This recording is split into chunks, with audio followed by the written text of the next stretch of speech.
Mutumire Moise, kaze muri studio za DICOBU TV. DICOBU TV ni gisata ca DICOBU. DICOBU ni ishirahamwe rihurikiyemwo abarundi baba muri Amerika. Moise, wo twidondora? Ego, murakoze cyane kumpa ikaze. Nkuko wabivuze ku mazina nitwa Moise BUKURU, abamba muri New York, intara ya New York, igisagara ca Buffalo. Ego, ndubatse, mfise abana babiri. Moise, mumaze igihe kingana gute muri Amerika? Ego, ndamaze imyaka ikwira 5 n'amezi 4. Moise, ugishika muri iki gihugu wakibonye gute? Uko waciyumvira niko wagisanze? Ya, urakoze cyane kuri ico kibazo. Nivyo tutarashika muri bino bihugu, haba muri Amerika canke muri Europe eka n'ahandi iyo muri Aziya aba bashoboye gushikayo. Uko tuhumva by'ukuri, twumva ko ari ahantu h'igitangaza, twumva ko ari ahantu hateye imbere cyane, twumva ko ari ahantu ahubwo ngira ngo atani ibivu bihaba, ahubwo mbere na cyane ko mu bintu by'uburyo umenga na ahantu wahashitse uburyo bw'isesa uburonka utarushe. Iyo ni ryo tandukaniro nasanzeho, ahubwo umuntu arakora n'umwete mwinshi usumvya mbere no muri bijya bihugu tuvamwo muri Afrika, ugasanga umuntu aronka ayabitse icyuya. Ugishika woducira agace nk'ibintu vyakugoye utabiziga, kugira ngo uri karazi no munsi nta azi vy'ukuri ahaje n'ivyajemo? Bwa mbere hoho nakubwiye nti umuntu ava hariya ariyumvira ati hariya nshitseyo amahera canke amafaranga nzoyaronka, ariko sinovuga ngo naje niyumvira ko nje kuba umunebwe. Oya, jewe naje nzi nzorondera akazi, nzokora ibishoboka kugira ngo nibesheho jewe n'umuryango wanje. Mu majambo make, intambamyi canke ikintu ahanini novuga nti ico nasanze umuntu yo kwiyubara, nasanze ikibano caho yego kiragoye kuko ubana n'umuntu tamuzi. Nimba uvuye mu nzu yawe ugenda ku mirimo yawe ukagaruka, ukamara n'imyaka utavuga ngo urabona ko mu bihugu tuvamwo ubivamwo abantu mubana nabo mu ikomine yose woshaka ukaba ubazi, ariko mu majambo make bino ahubwo umenyana cane n'uwo mukorana, ariko umubanyi ntuhaba uvuga ngo umubanyi ngo tubana ngo yitwa nde, ngo mu nzu yiwe hameze gute. Oya, ivyo ntibikunda. Nk'umuvyeyi kumanajinga urugo cankwe kubaho nk'umuryango kugira tubizi muri Afrika, uburere bw'abana aha mubona vyoroshe?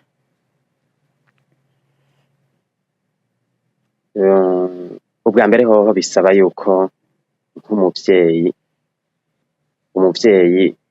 nukuvuga nkuko uvuze ko ndubatse, nivyo ndubatse, ndafise umukenyezi, turafise n'ibibondo. Bisaba yuko mwumva co kimwe ico mukeneye mu rugo. Nukuvuga yuko muba muraho, murabayeho, murakeneye gufungura, murakeneye kwambara, murakeneye kugura ibintu bitandukanye, eka no gufasha abandi batandukanye. Ivyo rero muvyumva kumwe n'uwo mubanye, nta kibuza urahaba mukora ubwo buzi mufise. Yego, umukenyezi akaba afise akazi, hanyuma umugabo akaba afise akazi, ariko no kumenya yuko aha mu gukora ntibikunda koroha ko mugira ku kazi mukagira rimwe. Oya, nimba umwe akora mu gitondo uwundi aca akora ku mugoroba, maze mugakuranwa kuraba ibibondo. Aho ni muri ca gihe muba mutavuze muti abana banyu mubashire muri ya marerero canke muri ya mashure mato mato atuma bamarayo umwanya munini hama namwe mukagaruka muja kubatora nuko. Mbe wodusigurira DICOBU ico arico? DICOBU ni ishirahamwe ubwa mbere ho nkuko wabivuze mu ntangamarara rihurikiyemwo abarundi baba muri Amerika mu mareta atandukanye, hanyuma icivugo caryo ni iterambere, ibikorwa hamwe no gufashanya. Urumva yuko iyo habaye umugwi w'abantu bategeza kwicara bakabona ati none dukora iki, kuko muri umugwi canke muri ishirahamwe mutabona yuko mwari mukwiye iterambere rirabashikana ku ntambwe kanaka, naryo rirakazanwa n'ibikorwa hama mu nyuma mugafashanya. Nuko niho ishirahamwe DICOBU izo nizo ntambwe zitatu rishimikiyeko. Ryifashe gute ngaho muri New York?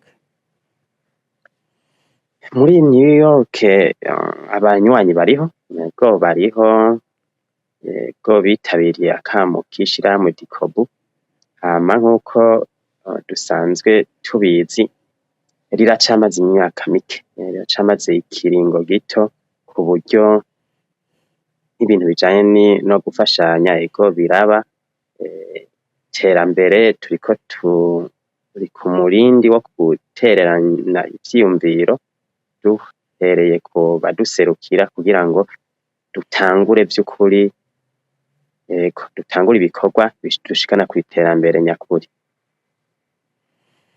Ega niki wobwira umuntu atararyinjiramwo ahomvye iki? Ico nosaba abantu bataraza muri DICOBU, ubwa mbere ho no gutahura DICOBU niki. Vy'ukuri ahantu hari iterambere hakaba hari ibikorwa hakaba hari no gufashanya, hajewe ndi umwe mbere mu baserukiye abandi muri DICOBU, ndasaba ko abantu vy'ukuri boza tukaja hamwe, kuko iri shirahamwe ni rimwe mu mashirahamwe yubahuka canke yubahutse kuba yoja imbere agaseruka akavuga akabakiye abarundi benshi maze badakunda kugaserura. Mugabo DICOBU umuntu aravuga ati nyamari oya, turakwiye guhindura ingendo, turakwiye gukora, turakwiye gufashanya vy'ukuri. Rero urumva utari mu mugwi w'abantu canke utari udafise imigenderanire n'abandi bantu, ivyo ntibishoboka ko biserura. Nuko rero muri DICOBU umuntu arisanzura, hanyuma nkuko rikiri mu ntango turizeye ko mu myaka iza abantu bazobona ico arico ishirahamwe DICOBU, kandi birakwiye. Ndaha kaze abo bose baba batararizamwo kugira ngo vy'ukuri ntibagume hirya, hamwe usanga umuntu ari nyamwigendako, umuntu atazi ico kuja hamwe, kuko ngo tubiri tuvurana ubupfu. Nakahe kamaro ko kuja hamwe nk'abarundi? Bifise inyungu izahe? Inyungu bifise kuja hamwe nk'abarundi, ubwa mbere hoho murahanahana ivyiyumviro, umwe wese mu cubahiro ciwe, hanyuma abandi bakazana ivyiyumviro vyabo, mwashize hamwe mukabona umwanzuro. Urumva murashobora kuba muti okay, turakeneye gukora nk'umugambi kanaka, muri hamwe umwe arakavuga ati okay, dukora umugambi umeze gute, uyu n'uyu mukawuca hirya no hino, muheje kuwuca hirya no hino mugaca murondera ukuntu mwowukora.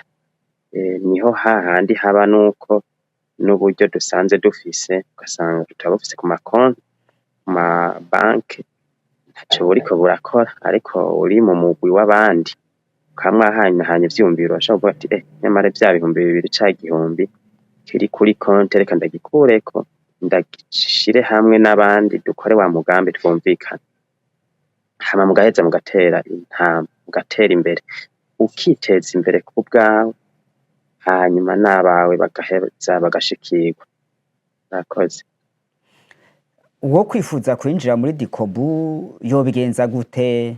Ari uri ngaho muri New York cankwe n'uwo kumvije ikiganiro ari hanze ya New York ariko akaba ari ngaha muri Amerika kuko nishirahamwe rihuza abarundi bari muri Amerika. Ubwa mbere hoho ishirahamwe DICOBU rirafise inzego aho hose hari abanywanyi duhereye mu ntara na cane cane ndashaka kuvuga ati okay aha rero muri nko muri New York ndashaka kuvuga nti umuntu arondeye jewe ku ruhande giti ciwanje arashobora kwinjira ko havuze nomero zanje ndazivuga ni 716 6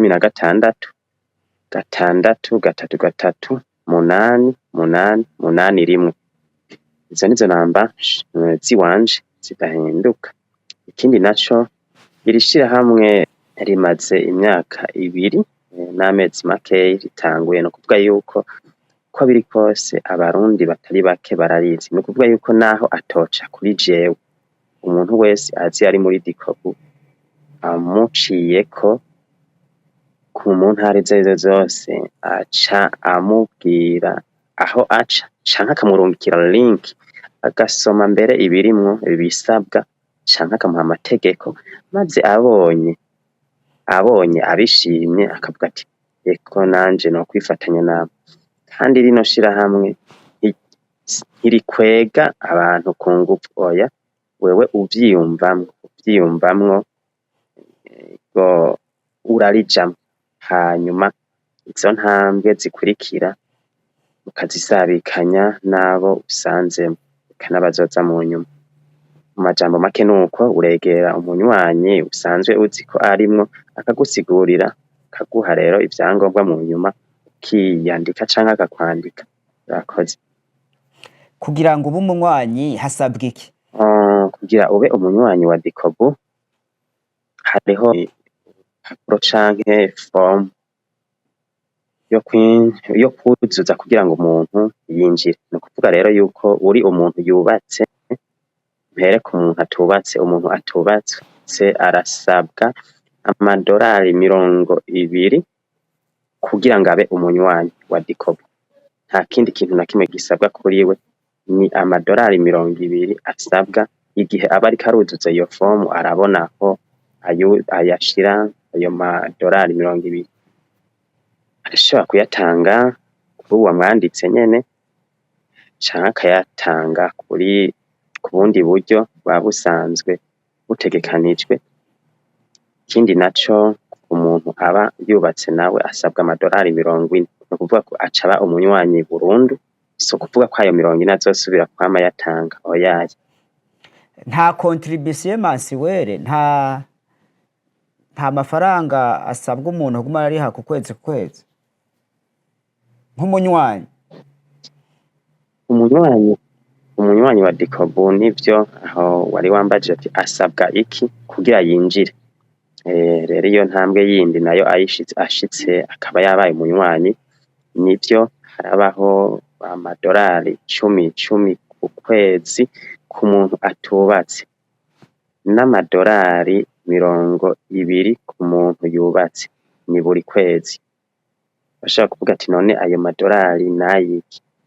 Mu ntumbero yuko DICOBU ibona yuko mwishirahamwe ryayo hakenewe ko n'icivuga ari iterambere, ibikorwa no gufashanya, hariho umugambi wuko ayo atanzwe nayo gufashanya. Nivyo ari nk'umuntu agize nk'ikibazo kanaka mu biba bitegekanijwe n'amategeko ashobora gufashishwa, mugabo intumbero nyezina niyo kugira ngo ayo mahera ntagume mu kigega, ahubwo mu minsi hazotangura ko ayo mahera akora ibikorwa kanaka acungukira ishirahamwe, maze hagere n'igihe umuntu avuga ati ya mahera amaze gutanga nimba ari 60 ubu arageze nko kwijana canke ageze ku 200, ku buryo habaye nk'ikibazo kanaka ata muntu ubwira ngo zana amahera kanaka dufashishe uyu muntu.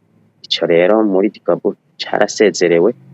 No kuvuga yuko utanga yo 10 ubu kwije, utanga yo 20 wubatse uba ukwije, ariko intumbero yayo nuko ataja mu kigega, ntazoguma mu kigega ahubwo azokora ikintu gituma agwira yiyongera maze ubufasha canke iterambere bya bikorwa bishishikare bija imbere mugabo tutibagira yuko hariho n'izindi ntambwe n'ibindi bikorwa bitandukanye biriko birategurwa na DICOBU bituma dutera tuja imbere. Abantu bose bifuza aho bakorera nka conference zihuza abantu benshi bagakenera ahantu hiyaguye hari ibikoresho byose umuntu akenera ari mu nama bijanye n'ubuhinga bwa none nta handi baje atari muri DICOBU conference room. Ndabira nawe DICOBU conference room iri sonorize ku rwego rwo hejuru urabona ya makamera yiyemera amapare y'ifoto ajanye n'ibihe ama microphone ari ku mwanya. Iri mu ntara ya Arizona igisagara ca Phoenix Indian School Road 41-36 North Phoenix Arizona 85 ubusa 33. Kiba mu civugo ca DICOBU harimwo gufashanya. Moise, iyo hagize umurundi agira ikibazo ngaha muri Amerika turakunda kubona amagroupe yo gufashanya mu bijanye no kumufuba miteka. Muri DICOBU iyo hagize umunywanyi agira ikibazo nk'ico mukora iyo groupe yo guterera cankwe y'amadolari 10-20 abarimwo mu gusapotinga uwo muryango mu bijanye n'amaziko canke no kumufuba miteka. Ego muri DICOBU muri ico gisata nyene cyo gufashanya iyo hashitse ikibazo c'umunywanyi akagira ikibazo na cane cyo kubura uwiwe canke wenyene ugasanga birashitse aratuvuyemwo mu mategeko uwo munywanyi afashishwa abasigaye bahabwa iciro c'amadolari angana 10,000 kugira ngo bashingurane uwabo iteka canke uwo munywanyi wacu tumufubane iteka. Ivyo 10,000 biba bivuye muri ya madolari 10 y'amatanga. Ego cane ni muri ya yandi 10 iyo bishitse nta na kimwe kindi gisabwa ni muri ya yandi 10 ava mu kigega hanyuma agacaja gufasha muri ico gikorwa. Uwo muntu afashwa kuyahe dogre? Abuze umuvyeyi, abuze umwana, ni gushika kuyahe dogre? No kuvuga yuko muri DICOBU iyo wiyandikishije uvuze ngo urubatse umaze kuba wubatse uravuga uwo mwubakanye uravuga abana mubafise no kuvuga abo bantu bari ku rutonde igihe wiyandikisha nibo hagize ugira ikibazo afashishwa ubwo buryo ndakubwiye. Umuvyeyi w'umunywanyi hagize ubuze umuvyeyi uri umunywanyi DICOBU ntaco yategekanije mu kugufasha guhamba umuvyeyi wawe. Kuri ca kindi c'uko umunywanyi mw'ishirahamwe aba ari umunywanyi hanyuma urazi ko imiryango yacu iragutse turabizi rero urumva kubera abantu baba bitiranya ibintu twagombye yuko bishitse umunywanyi akabura uwundi muntu mu muryango aho abanywanyi bavyifuza barashobora kugira ico baterereye. Abanywanyi bavyifuza barashobora kugira ico baterereye mugabo kandi barabikora n'umutima mwiza ariko muri ca kigega siho haja kuva ubwo buryo kuko twohava dusanga ubufasha burenze gusumvya uburyo ishirahamwe canke abanywanyi baba batanga kuko nakubwiye nti imiryango yacu usanga iyo wayagutse hanyuma rero umva umuntu ari umunywanyi aba ari umunywanyi atari umunywanyi naho kuvuga yuko umunywanyi azobura uwundi muntu mu muryango uzosanga iminsi yose twama muri ico ikibazo ugasanga mbere conajyanisha n'abantu kuko abantu dufise ibisanira vyinshi hariho ufita se wiwe bwite hariho ufita mukuru we bwite hariho ufita nyina wiwe bwite n'ufita se wabo nyinakuru agafita abantu bari hirya rero burya uvuze ngo muri bwa buryo nyene tuze turafasha n'uwuri hirya mu ishirahamwe atari mu ishirahamwe nyezina woza usanga twama muri vya bindi vyo gufasha idutere n'intambwe. Moise, tugaruke ku buzima bwa misi yose. Ndaheruka kubona flyer aho nabonye ko ufasha abantu ibintu vy'amataxe, tukaba turi mu mpera z'umwaka aho iyo service bikenerwa n'abantu benshi. Woducira ku mayange kubijanye n'iyo service? Ego warabonye nivyo, warabonye flyer yanje. Ego ivuga ibijanye n'ubuhinga bwo gukora ivy'amataxe. Ego naravyinjiyemwo ndabikora, hanyuma intumbero y'iryo shirahamwe ishirahamwe ryitwa PTPS, Professional Tax Preparer Solution. Ego intumbero niyo kugira ngo dufashe abantu mu bibazo bakunda guhura navyo na cane cane igihe c'amatax. Ego muri ico kiringo rero twimirije nzoba ndi muri ico gikorwa nanje. Kubera iki wahise muri ico gisata? Aho bahari ingaruka woba waragize kubera kutamenya ingene ivy'ico gisata gikorwa canke gitunganije, ukavuga uti ngiye kuvyiga kugira ngo ivyo vyanshikiye ntihagire uwundi vyoshikira? Ego vy'ukuri kino gisata ni gisata kinini, ni gisata cagutse nk'uko wewe usanzwe ubizi. Mu kiringo umaze ngaha muri imyaka yose woba umaze kwaplika amatax, usanga ufita ibibazo hageze ko bagusubiza amahera yawe canke ko usubiza amahera yawe usanga utaha utanyuzwe. Rero nariyumviriye nti vyogenda gute kugira ngo kino gisata mbone vy'ukuri uko kimeze, caniha intumbero yo kuja mw'ishure kugira ngo ndavyige, hanyuma nanje mbone ivyo ari vyo, maze niteho gutunganiriza abo bose baba bafise amazinda igihe baba bahejeje kwaplika amatax yabo. Mbega igisata c'amataxe aha muri Amerika gikora gute? Nk'umuntu aje ari wo mwaka wa mbere akoze muri Amerika, uwo mwaka akaba ari wo wa mbere agiye gufayaringa ivy'amataxe, uwo mubwira iki? Ico gisata gikora gute?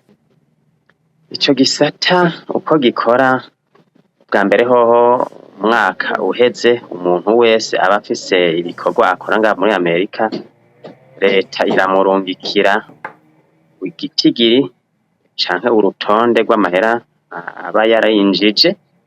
Rero haba hategekanijwe amahera muri iyi Leta, harategekanijwe amahera umuntu atarenza mu gihe uba uriko urakora n'amahera.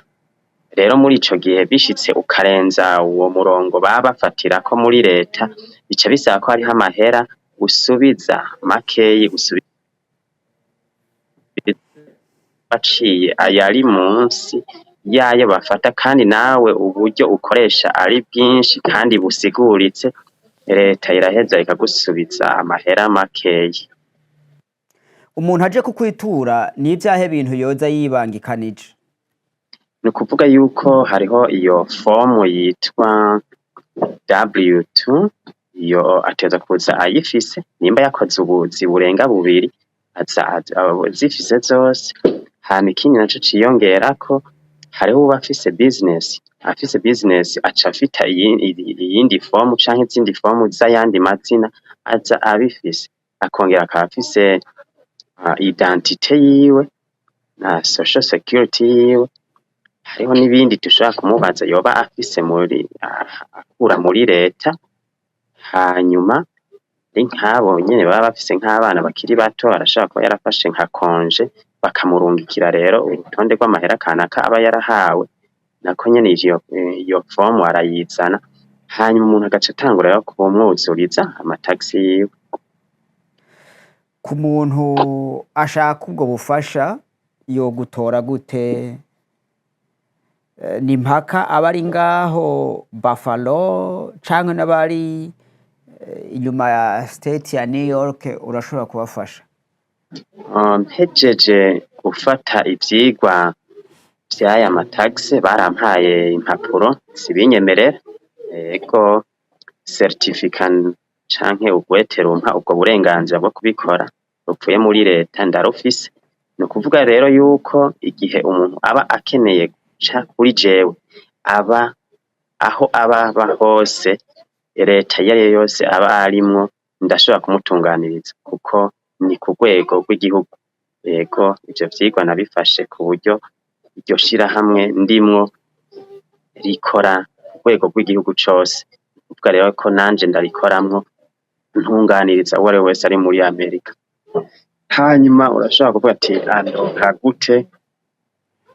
Ego vuba hatatevye nzosohora adresse, kuko umuntu ateza kugera ico kiringo afise aho akorera, maze zobe hariko vyose vyaho umuntu ansanga. Uwuri kure nawe azoca akoresha inomero azobabona ampamagare, hanyuma andungikire ivyo nzoba ndamusavye maze ndamutunganirize.